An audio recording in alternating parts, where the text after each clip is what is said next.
구속사적 자녀와 가정 행복학 기록된 성경 말씀 통하여서 사정된 2장 말씀을 통하여서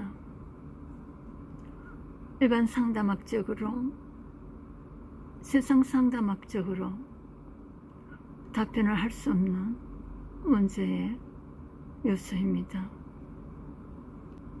기록된 성경 말씀을 통하여서 하나님의 관계를 회복하는 축복자가 되시기를 축복합니다.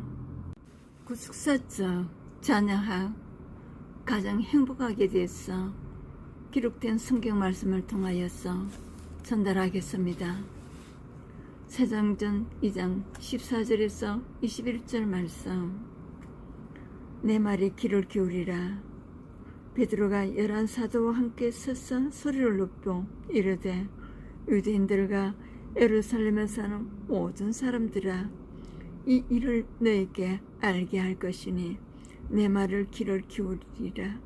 때가 제3시니 내 생각과 같이 이 사람들이 취한 것이 아니라 이는 곧 선지자 요엘을 통하여 말씀하신 것이니 일러서되 내 영을 부어주리니 하나님이 말씀하시기를 말세 내가 내 영을 모든 육체에 부어주리니 너희 자녀들은 영원할 것이요 너희의 젊은이들은 환상을 보고 너희의 늙은이들은 꿈을 꾸리라. 그때에 내가 내 영을 내 남종과 여종들께 부어주리니 그들이 영원할 것이요 크고 영화로운 날 내가 위로 하늘에서는 기사를 아래로 땅에서는 칭조를 베풀리니 곧 피와 불과 연기로다. 주의 크고 영화로운 날이 이르기 전에 해가 변하여 어두워지고 달이 변하여 피가 되리라. 누구든지 주 이름을 부르는 자는 구원을 받으리라 하였느니라. 베드로가 11사도와 함께 일어서서 모인 사람들 앞에서 큰 소리로 설교합니다. 그는 선지자 요엘의 말을 인용하여 지금 자신과 제자들의 모습이 영원의 성취를 나타낸다고 설명합니다. 그리고 마지막 때에 심판이 이루어질 것이며 누구든지 주 이름을 부르는 자는 구원을 받으리라고 선언합니다. 14절에서 16절에는 베드로는 모인 사람들에게 내 말을 귀를 기울이라고 합니다. 오순절 성령 강림 사건에 대해 설명합니다. 특히 제자들이 방언하는 모습을 술이 취한 것이라며 조롱한 사람들에게 지금 시각은 오전 9시밖에 되지 않았으니 이 사람들이 술에 취한 것이 아니라고 해명합니다. 그는 이 사건의 구약의 예언이 성취된 것임을 말합니다. 요엘 선지자에 따르며 성령을 선물로 주시는 사건은 말세 일어날 일인데 오순절 사건으로 이 종말론정 사건이 성취되고 새 시대가 열리게 되었다는 것입니다. 베드로의 성령 충만은 그 말씀 충만으로 나타납니다. 이처럼 어떤 사건에서도 성경으로 말하는 것이 가장 좋은 설명입니다. 우리의 모든 사건은 말씀의 성취이기 때문입니다. 사건이 일어날 때 하나님 말씀으로 설명해야 될 것입니다. 내 영을 부어주리니 17절에서 18절에 하나님은 요엘 선지자를 통해 말세에 일어날 일들을 말씀해 주셨습니다. 성령을 모든 육체에 부어주심으로 자녀들, 젊은이들, 늙은이들, 남자와 여자 모두에게 놀라운 일이 일어나게 된다는 것입니다. 성령이 임하며 사명의 경험과 지식이 없는 아이들은 말씀을 보고 성경적인 가치관을 갖게 되고 정욕과 쾌락 속에서 인생의 목표가 없던 젊은이들은 삶의 목표를 갖게 됩니다. 또한 소망을 상실한 슬픔 속에 있는 늙은이들은 내일에 대한 꿈과 소망을 보게 됩니다. 성령 강림 사건 이후 성령은 이렇게 남는 노수를 불문하고 누구에게나 은혜의 선물로 임하게 되었습니다. 이럴 때 성령이 임하며 우리의 삶의 모든 문제가 해결됩니다. 성령이 임함으로 해결되어야 할 지금 내 삶의 문제는 무엇입니까? 크고 영화로운 날 19절에서 21절 베드로는 요엘 선지자의 예언을 인용하여 종말의 징조를 피와 불과 연기로 제시하면서 그때는 해가 변하여 어두워지고 달이 변하여 비가 될 것이라고 말합니다. 오순절 성령 강림 사건은 하나님의 종말에 대한 섭리가 시작된 것임을 말해줍니다.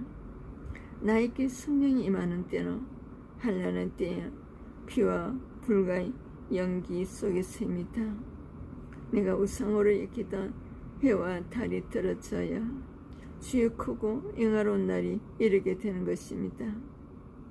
이때 성령을 받은 사람은 위에 속한 자가 되어 하늘의 기사를 보게 되지만 땅에 속한 사람은 피와 불과 연기 속에서 심판을 받게 됩니다. 비록 공고한 상황 가운데 있다 할지라도 오직 주 이름을 부르는 자는 구원을 받습니다. 피와 불과 연기의 사건 속에서 주 이름을 불렀을 때 하나님이 베푸신 기사를 경험한 적이 있습니까? 성령이 충만이고 말씀 충만입니다. 어떤 사건도 기록된 말씀으로 해석되어지고 설명되어져야 될 것입니다. 성령님께서 가정 공동체에 임하여 주셔서 어떤 문제도 말씀으로 인도받게 하옵소서. 피와 불과 연기의 사건 속에서 주님의 이름을 부를 때 구원의 은혜를 허락해 주옵소서. 하나님께서는 사도행전 2장 1절 4절에 성령을 부어주셨습니다. 사도행전 8장 사마리아 성에도 사도행전 10장의 고넬료 가정에도 사도행전 19장 에베소 교회에도 하나님께서 성령을 부어주셨습니다. 성령에 대한 요엘서 2장 28절 32절에 구약에 예언해 주셨습니다. 에스겔서 37장에도 마른 뼈들에게 태어나라고 하셨습니다.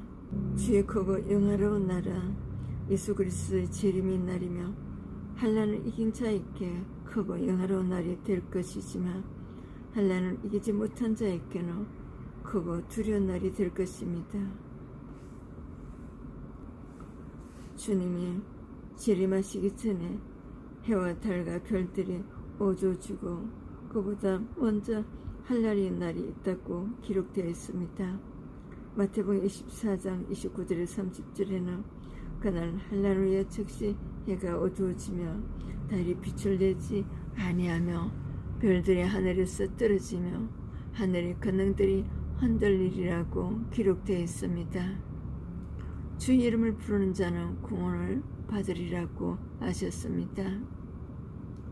언제 주 이름을 부르는 자가 되어야 합니까? 마태복음 24장 29절 30절에는 그날 환난 후에 즉시 해가 어두워지고 달이 빛을 내지 아니하며 별들이 하늘에서 떨어지며 하늘의 권능들이 흔들리리라고 그때 인자의 징조가 하늘에서 보이겠고 그때 인자가 구름을 타고 능력과 큰 영광으로 오는 것을 보리라고 하셨습니다. 환난 날에 주 이름을 부르려면 성령으로 충만해야 합니다. 환난의 날에 주 이름을 신할 수 있는 힘은 오직 성령의 능력입니다. 마태복음 10장과 마가복음 13장, 누가복음 12장입니다. 하나님은 말세에 대여 곧 성령을 남종과 여종에게 부어주시겠다고 구약에 약속하셨습니다. 그 약속하신 대로 성령을 부어주셨습니다. 열세 2장과 사도행전 2장에서 성령의 충만함을 받은 사람들이 또 사도의 가르침을 받으며 서로 교제하며 떡을 떼며 오로지 기도하기를 힘쓰는 증거가 나타났습니다. 물건을 서로 통용하며 재산과 소유를 팔아 나눠주며 날마다 마음을 같이하여 성전에 모이기를 힘쓰며 하나님을 찬미하고 하나님은 구원받는 자가 많아지게 하셨습니다. 또한 우리를 통하여 하나님의 전능자의 능력을 나타내십니다. 하나님의 전능자의 사역으로서 여호수아 6장 1절에서 27절 말씀을 통하여서 하나님의 여러 성을 무너뜨리는 그런 은혜가 나타납니다. 시편 135편 136편으로 영광 돌리시기를 축복합니다. 성수를 향하여 손을 들고 여호와를 송축하는 은혜가 있으시기를 축복합니다. 오늘 가정에 자녀에게 행하신 주님의 기사를 전가하는 간증입니다.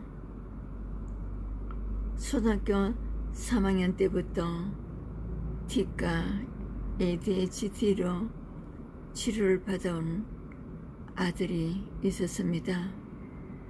고등학교 때 학업에 대한 부담감으로 급성조증의 질병에 걸렸고 아들은 조증은 인생이 끝나는 것 같아 말세의 고통이었다고 합니다. 말세에 내가 내 영을 모든 육체에 부어주리라는 말씀처럼 오히려 아들의 사건을 통해 온 가족이 한 말씀으로 소통하는 가운데 막힌 관계가 열리게 되었다고 하네요. 성령이 임하니 전에 길이 없어 보이는 피해 불과 연기의 사건에서도 하늘을 기사를 보게 되었다고 합니다. 이후 감사하게도 아들은 점점 안정되어 갔으며 작년에 대학생인 아들은 의사의 처방에 따라 그동안 먹은 약을 끊었다고 합니다. 하나님 말씀은 유다왕 여호야김 바빌론에 살해 잡혀간 지 37년 만에 바빌론 옥에서 풀려나 그 머리를 털게 하는 말씀을 묵상했다고 합니다. 왕하 25장 27절. 이 말씀대로 하나님은 ADHD 약 7년, 조울증 약 4년을 합해 11년간 질병에 옥에 갇혀있던 아들을 건져주시고 공동체 기도로 가정을 일으켜주셨다고 하네요.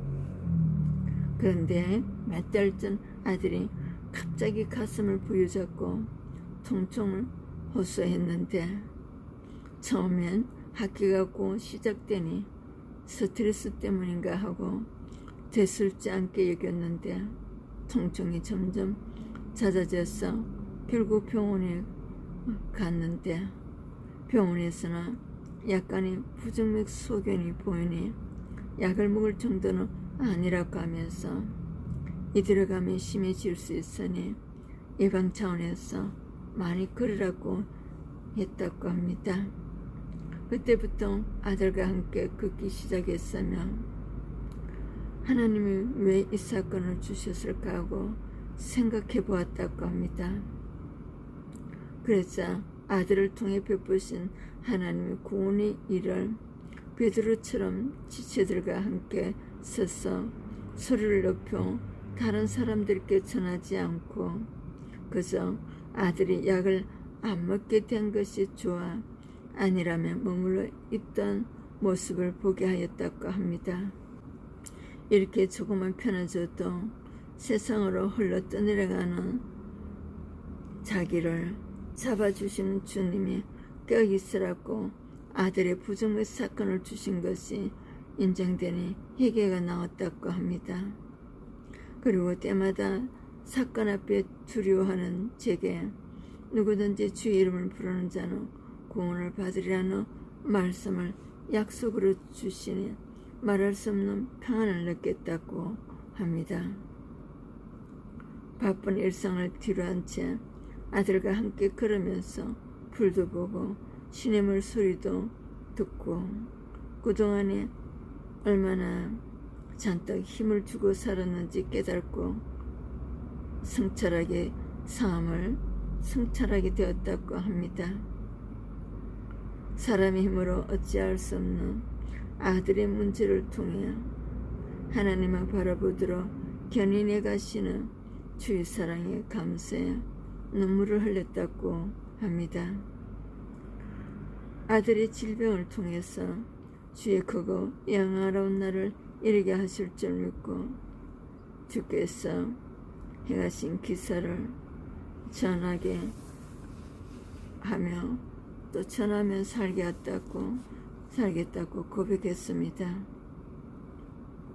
아들이 원하는 대로 일주일에 5일은 시간을 내서 함께 걷기로 결단했다고 하네요. 자녀의 질병의 고난을 겪고 있는 사람들에게 지체들에게 주께서 행하신 기사를 자세히 나누며 위로하겠다고 결단했습니다.